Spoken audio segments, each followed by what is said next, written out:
Hello बच्चों, आज के इस वीडियो में हम लोग देखने वाले हैं क्लास 10th वालों के लिए। अगर आप भी इस बार एग्जाम देने वाले हैं बिहार बोर्ड से मैट्रिक बोर्ड परीक्षा के लिए, तो इस वीडियो को अंत तक सारे देखना, क्योंकि यहाँ पे हम लोग लेकर आए हैं आप लोगों के लिए गणित का टॉप मोस्ट क्वेश्चंस, जो आप लोगों को ऑब्जेक्टिव टाइप क्वेश्चंस होते हैं, वस्तुनिष्ठ प्रश्न, जो आप लोग को OMR शीट पे गोला भरने वाला होता है, उसी का हम लोग यहाँ पे काफ़ी सारे इंपॉर्टेंट क्वेश्चंस लेकर आए हैं।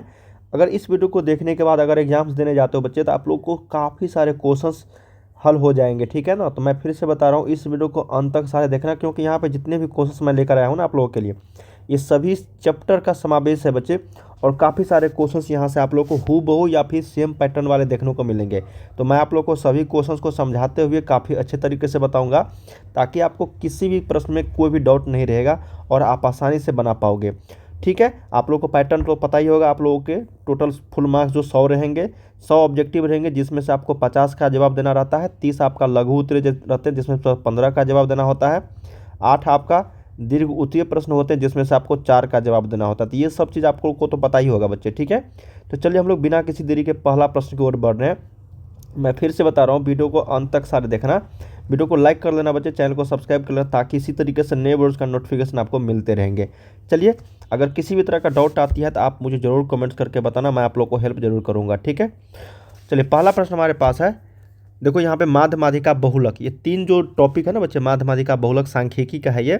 और यहाँ से 4 से 5 प्रश्न रहते हैं, माध्य माध्यिका या फिर बहुलक पूछने वाला। 5 नंबर आपको आसानी से फ्री में मिल जाएंगे बच्चे, अगर इस टॉपिक पे आप लोगों को थोड़ा सा कमांड है तो। चलिए, नहीं है तो मैं आपको सभी क्वेश्चन को जब आ गया ना तो अच्छे तरीके से समझा दूंगा, ताकि आप बना पाओ। देखो यहाँ पे है कि 1 4 x 5 y का माध्य अगर 7 है, तो x और y में क्या संबंध है, हम लोग को यही पता करना है। तो चलिए देखो, माध्य जो है वो क्या होता है बच्चे, देखो कुल प्रेक्षणों का योग, जो भी प्रेक्षण है यहाँ पे देखो, 1 है, 1 + 4, ये प्रेक्षण है जो भी लिखा गया ना यहाँ पे, 1 4 x 5 y जो है ये प्रेक्षण है। तो सभी प्रेक्षण को जोड़ देंगे तो 1 + 4 + x + 5 + y, और टोटल जितना है देखो गिनेंगे कितना, 1 है, 2 है, 3 है, 4 है, 5 है, टोटल कितने हैं प्रेक्षण, 5, ठीक है। अब देखो इसको माध्य बराबर कितना दिया गया, माध्य की जगह पर हम लोग क्या लिखेंगे, 7 लिखेंगे।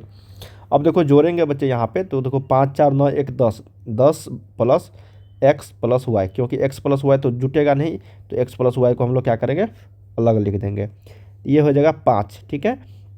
अब क्रॉस मल्टीप्लिकेशन करेंगे तो ये 5 जो है इधर जाएगा, तो 7 5 35 हो जाएगा, ये हो जाएगा 10 + x + y हो जाएगा, ठीक है। अब इसको थोड़ा सा हल करोगे बच्चे, तो ये देखो x + y को रहने दो, और इस 10 को 35 के साइड लेकर जाओ, तो ये 35 - 10 हो जाएगा, क्योंकि प्लस में था तो उधर जाएगा माइनस में।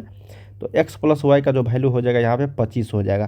तो अब देख लो, x + y, यही हम लोगों से पूछा गया था कि x और y में क्या संबंध है बच्चे, तो x और y का मान जो है 25 होगा। क्या है संबंध, यही संबंध है, ठीक है। तो ऑब्जेक्टिव में जो क्वेश्चन होते हैं ना बच्चे, 1 नंबर के होते हैं, और वो आप लोग को 1 से 2 लाइन में बनने वाले क्वेश्चंस होते हैं, तो ज़्यादा हार्ड क्वेश्चंस आप लोगों को नहीं पूछा जाएगा, ठीक है। अगला प्रश्न देखो, माध्यिका, अभी जस्ट बताया ना कि माध्य माध्यिका बहुलक से 5 प्रश्न रहेंगे आप लोगों को। देखो माध्यिका, अब माध्यिका ऐसी संख्या को बोलते हैं जो बीच की संख्या होती है। माध्यिका मतलब बीच की संख्या, माध्यिका, माध्यिका मतलब क्या होता है बच्चे, बीच की संख्या, ठीक है। क्या होता है, बीच की संख्या, बीच की संख्या, ठीक है। अब देखो यहाँ पे ये जो सीरीज दिया गया है, श्रृंखला दिया गया है बच्चे, ठीक है ना, इसको क्या करेंगे, या तो आरोही क्रम में सजाएंगे या फिर अवरोही क्रम में सजाएंगे। अगर पहले से सजा हुआ रहेगा तो छेड़छाड़ नहीं करेंगे, अगर नहीं है तो उसको सजाएंगे। तो इसमें चलिए आरोही क्रम में सजाते हैं, पहले बड़े, उसके पहले छोटे, उसके बाद धीरे धीरे धीरे करके बड़ा। देखो सबसे छोटा इसमें क्या है, 12 है, तो 12 को पहले लिखेंगे। उसके बाद क्या है, 13, तो 13 को, इसके बाद 12 13 13 के बाद यहाँ पे 16 हो जाएगा, 16 के बाद 17, 17 के बाद 16 के बाद 17, 17 के बाद 18, 18 के बाद 19। टोटल देख लेंगे, 1 2 3 4 5 6, यहाँ भी हुआ कि नहीं, 1 2 3 4 5 6, बिल्कुल 6 हो गया, ठीक है ना। यहाँ भी 6 और यहाँ भी 6। तो माध्यिका मतलब होता है बीच की संख्या बच्चे। देखो बीच की संख्या यहाँ पे क्या है, 1 नंबर में ये है 2 3, 1 2 3, देखो ये बीच की संख्या, क्या है, ये बीच की संख्या आ गया। तो बीच की संख्या मतलब क्या, इधर से भी 2 और इधर से भी 2, ठीक है, तो ये बीच की संख्या आ गया। तो माध्यिका का में जो हम लोग क्या करते हैं, दोनों संख्या को, देखो बीच की संख्या कैसे निकालेंगे, 16 प्लस में क्या करेंगे 17 और बटा में 2, तो ये हो जाएगा 16 + 17 कितना हो जाएगा आपको, 7 6 13 और 2 1 3 हो जाएगा, ठीक है। 33 बटा में 2, तो ये हो जाएगा आपका 16.5।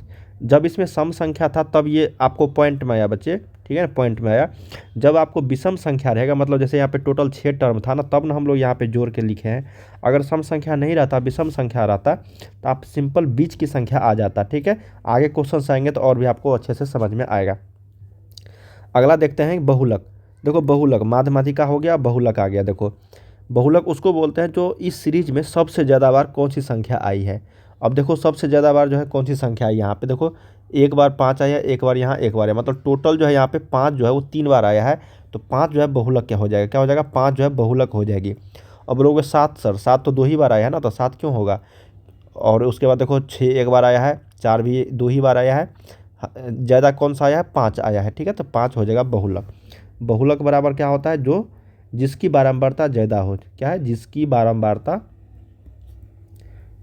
बारंबारता ज़्यादा हो। ठीक है, उसको हम लोग क्या बोलते हैं बच्चे, बहुलक बोलते हैं। ठीक है ना।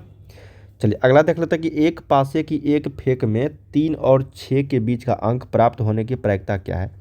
जब एक पासे को फेंकेंगे ना, तो या तो एक आएगा बच्चे, पासे मतलब छक्का जो होता है ना, छक्का जो आप लोग लूडो खेलते होंगे उसको पासा बोलते हैं। तो 1 2 3 4 5 6, इसी में से कोई संख्या आती है जब आप लोग खेलते हो तो बोला गया है 3 और 6 के बीच का।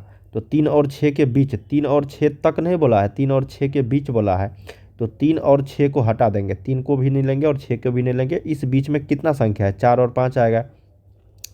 तो टोटल जो यहाँ पे 4 और 5 आएगा। ठीक है, ये कितना है, दो संख्या है ना, 4 और 5 कितनी संख्या है, 2 संख्या है। तो अब प्रायिकता जो है लिखेंगे बच्चे। देखो प्रायिकता कितना आएगा, 3 और 6 के बीच में 2 संख्या आएगा, और टोटल कितना संख्या है, 6 ना, 6 में से ना दो आया, तो ये हो जाएगा 1/3। जब इसको कटाएंगे तो कितना होगा, 1/3। यही इसका राइट आंसर हो जाएगा। क्या हो जाएगा बच्चे, यही इसका सही उत्तर हो जाएगा। अगर तक रहता 3 और 6 तक, 3 और 6 तक, तब 3 और 6 को भी कंसिडर करते हैं हम लोग। ठीक है, लेकिन बोला है 3 और 6 के बीच, तो न 3 को लेना है न 6 को लेना है। ठीक है, तो ये चीज़ ध्यान में आपको रखना है। चलिए अगला देख लेते हैं बच्चे कि 4 सिक्कों की उछाल में संभव परिणामों की संख्या क्या है। देखो 4 सिक्कों की उछाल में जो है ना, संभव परिणामों की संख्या कितनी हो जाएगी। तो एक संख्या, एक बार सिक्का उछालते हैं 2 होता है, दूसरा बार उछालते हैं तो 2 के पावर 2 होता है, तीसरा बार उछालते हैं तो 2 के पावर 3 होता है, और चौथा बार हो 4 सिक्कों, तो ये हो जाएगा 2 के पावर 4। क्या हो जाएगा, 2 के पावर 4। तो सही उत्तर आपको ऑप्शन नंबर यहाँ पे 5 का बी हो जाएगा। ये अगर एक सिक्का उछालेंगे तब, ये 2 सिक्का, ये 3 सिक्का, ये 4 सिक्का, 4 सिक्का में क्या हो जाएगा, 2 के पावर 4 हो जाएगी।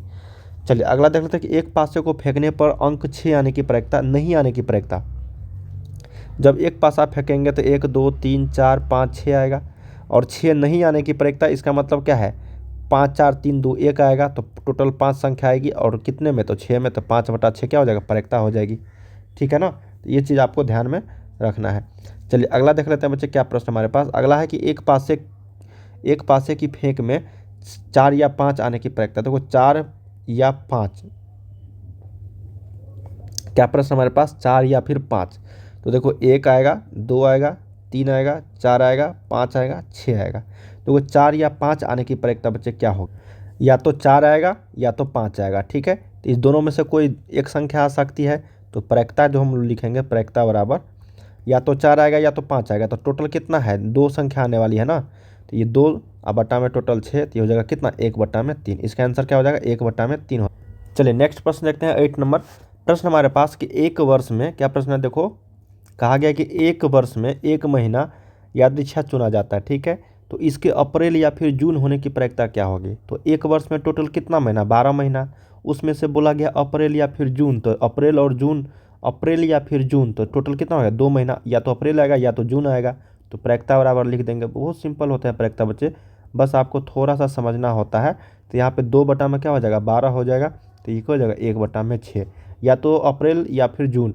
ठीक है ना, अगर अप्रैल से लेकर जून तक बोलता ना, तब आपको अप्रैल भी होता, मई भी होता, जून भी होता है। लेकिन यहाँ पे हमको क्या बोला है, सिर्फ और सिर्फ अप्रैल या फिर जून, 1/6 हो जाएगी।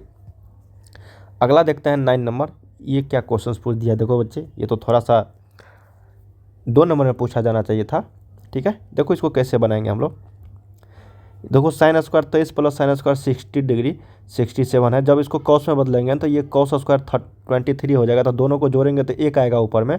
इस दोनों को भी देखो, इसको अगर हम लोग बदलेंगे साइन में तो ये हो जाएगा साइन स्क्वायर 77 और यहाँ पे कॉस स्क्वायर 77, तो ये भी 1 के बराबर हो जाएगा।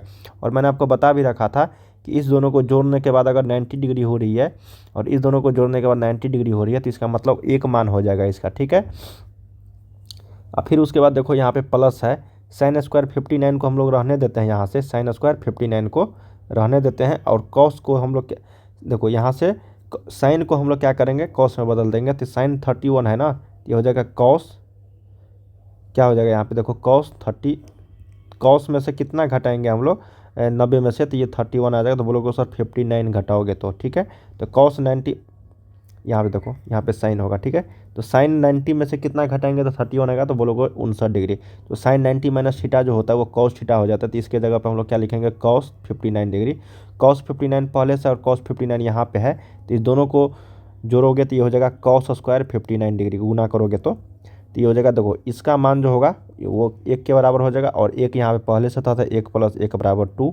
ये 2 नंबर में पूछा जाना चाहिए था प्रश्न बच्चे, थोड़ा सा कैलकुलेटिव था, ठीक है। बस आपको समझ में आ गया ना, तो ऑप्शन नंबर यहाँ पे बी जो है करेक्ट हो जाएगी। चलिए अगला प्रश्न देख लेते हैं। क्या प्रश्न हमारे पास कि यदि 2 थीटा का मान π/2 है, तो देखो 2 थीटा का वैल्यू π/2 है बच्चे, ये 2 को हम लोग इस साइड लेकर जाएंगे तो थीटा बराबर π/2 गुने 2 हो जाएगा। और पाई का वैल्यू हम लोग जानते हैं कितना होता है, 180 होता है। तो 2 गुने 2, तो 4 से अगर कटाएंगे तो ये हो जाएगा 45 डिग्री। कितना हो जाएगा 45 डिग्री। तो हम लोगों से पूछा गया है, यहाँ से थीटा का वैल्यू आ गया 45 डिग्री। अब हम लोगों से क्या पूछा गया है, पूछा गया है कि सेक 45 डिग्री, मतलब सेक थीटा का वैल्यू पूछा गया। तो सेक थीटा के जगह पे हम लोग क्या लिखेंगे 45, तो सेक 45 होता है √2, क्या होता है √2, यही इसका सही उत्तर हो जाएगी। चलिए अगला प्रश्न देखते हैं। प्रश्न हमारे पास कि त्रिभुज PQR में, देखो ये प्रश्न मैंने आपको बता रखा है बच्चे, त्रिभुज PQR है, ठीक है, PQR, और इसको S तक बढ़ाया गया है। चलिए बढ़ा देते हैं। PRS मतलब इसका वैल्यू दिया गया है 150 डिग्री, PQR मतलब इसका वैल्यू दिया गया है 80 डिग्री। तो QPR मतलब इसका वैल्यू हम लोग को पता करें, मान लेते हैं x है इसका वैल्यू मान लेते हैं। तो देखो ये जब 150 है ना, तो हम लोग जानते हैं टोटल जो यहाँ से लेके यहाँ तक बनता है बच्चे, ये 180 डिग्री बनता है। जब ये 150 है तो ये कितना होगा 30 डिग्री, क्योंकि दोनों को जोड़ेंगे तो 180 हो जाएगा। और त्रिभुज के तीनों कोनों का मान हम लोग जानते हैं कि 180 डिग्री होता है। जब ये 80 है और ये 30 है, तो 8 3 कितना हो जाएगा 11, 110 डिग्री। तो ये बचा कितना 70 डिग्री होगा, क्योंकि 180 में से अगर हम लोग 110 घटाएंगे तो 70 डिग्री होगा। तो यही हम लोगों से पूछा गया था एक्स का वैल्यू, QPR का वैल्यू। तो QPR कितना हो गया 70 डिग्री, ठीक है। तो यहाँ पे ऑप्शन नंबर यहाँ पे 11 का बी के साथ चलेंगे। अगला देखते हैं कि R त्रिज्या वाले वृत्त के लिए थीटा कोण वाले त्रिज्यखंड के चाप की लंबाई क्या होगा। देखो चाप की लंबाई जो होता है ना बच्चे, इसका फार्मूला होता है 2πr थीटा अपॉन 360 डिग्री। क्या होता है 2πr थीटा अपॉन 360 डिग्री। देखो πr² थीटा ये होता है क्षेत्रफल, क्या होता है त्रिज्यखंड का क्षेत्रफल होता है, ठीक है ना, याद रखना है ये क्षेत्रफल होता है बच्चे त्रिज्यखंड का। तो ये तो क्षेत्रफल नहीं होगा, ये हो जाएगा थीटा अपॉन 2πr। देखो इसको गुना करेंगे तो 2πr थीटा अपॉन 360 डिग्री। तो यही इसका करेक्ट आंसर हो जाएगा, बी करेक्ट हो जाएगी। बाकी ये भी नहीं होगा और ये भी नहीं होगा, ठीक है। कहा यदि a का मान 45 डिग्री है तो sine a plus cos a plus tan a का वैल्यू क्या होगी। बस a की जगह पे हम लोग क्या रखेंगे 45 डिग्री रख देंगे सभी जगह। तो ये हो जाएगा सेक साइन 45 1/√2, कॉस 45 1/√2, और ये tan a का वैल्यू हो जाएगा tan 45 का मान 1 हो जाएगा। देखो इसको जोड़ोगे तो ये हो जाएगा 2/√2 और ये +1 हो जाएगा। इसको घटाओगे तो ये हो जाएगा, देखो 2 को हम लोग √2 गुने √2 लिख सकते हैं, बट्टा में √2 है तो 1/2 से 1/2 गया, +1 है, तो बच्चा क्या यहाँ पे √2 + 1।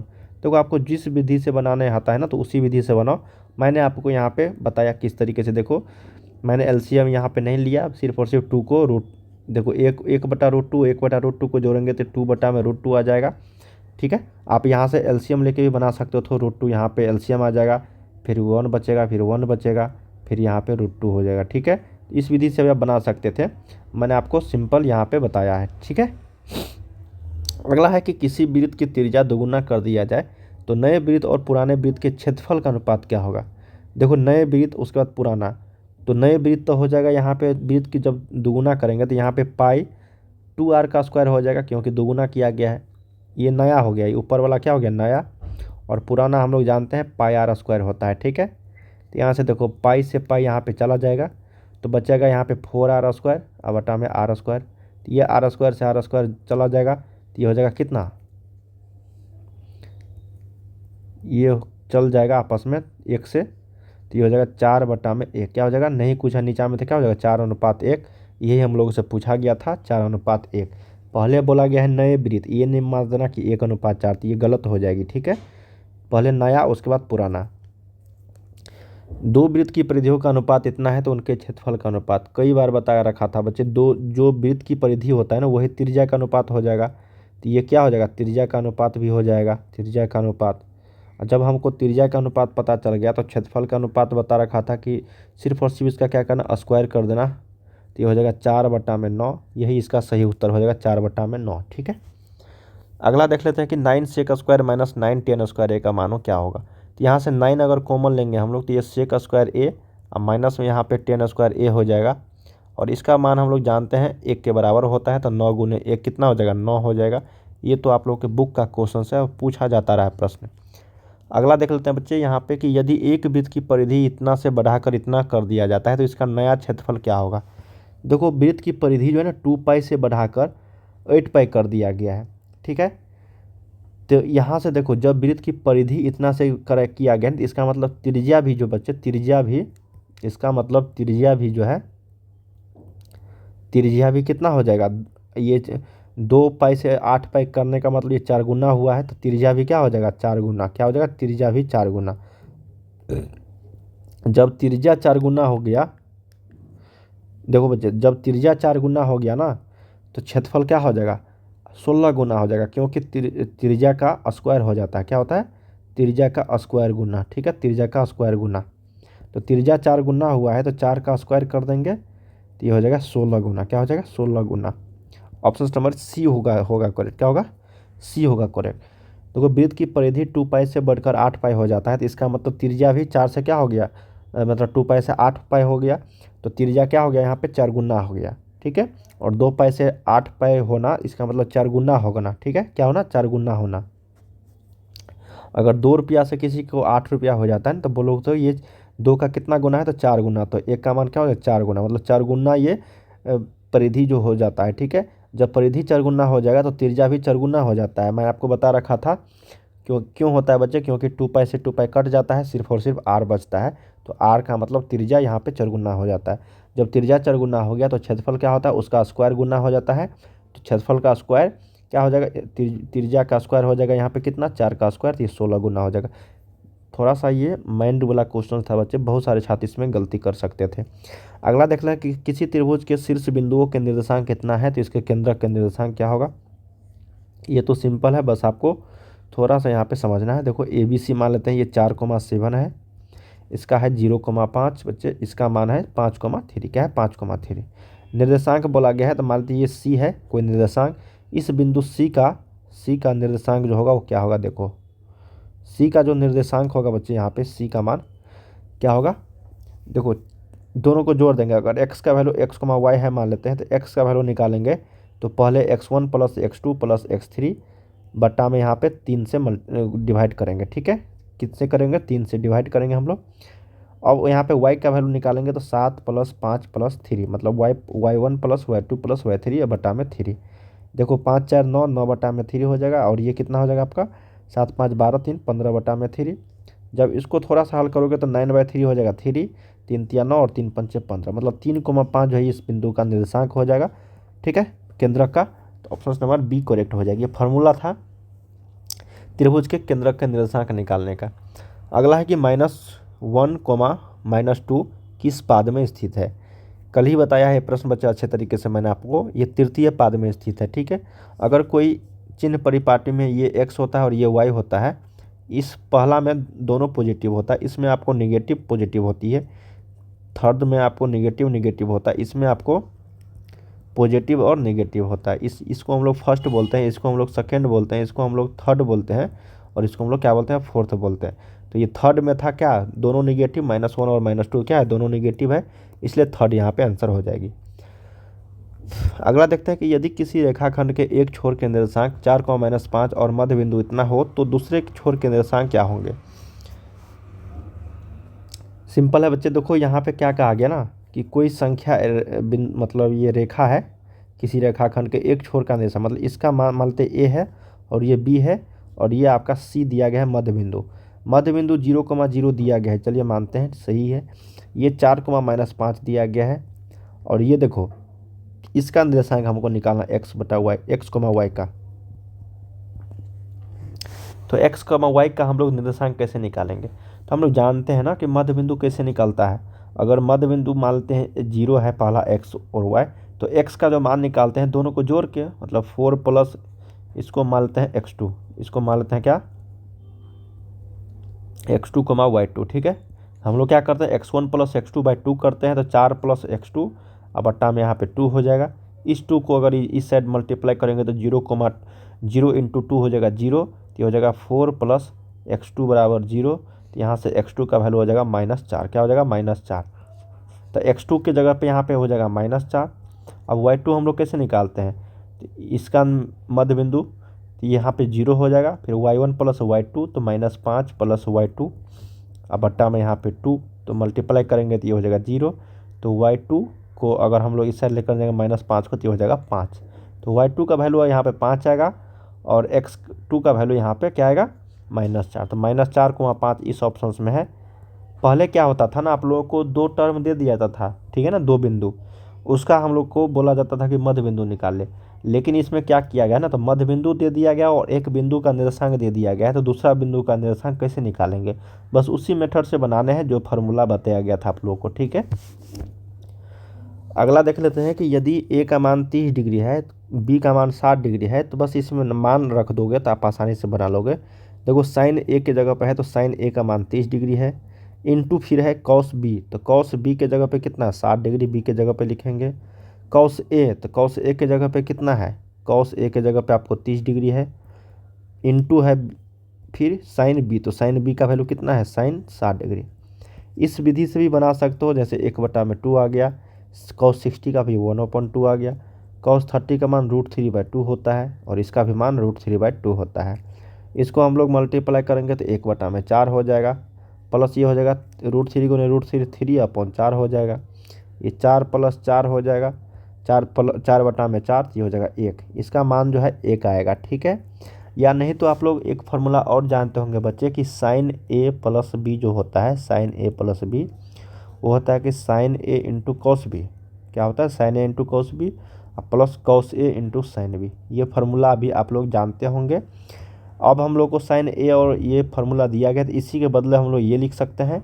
अब देखो साइन ए के जगह पे कितना है 30, बी के जगह पे कितना है 60, तो साइन 30 और साइन 60 कितना हो जाएगा साइन 90। तो साइन 90 का वैल्यू होता है कितना 1 होता है, इसका मतलब साइन 90 का जो मान होगा ना वही मान इसका होगा, ठीक है।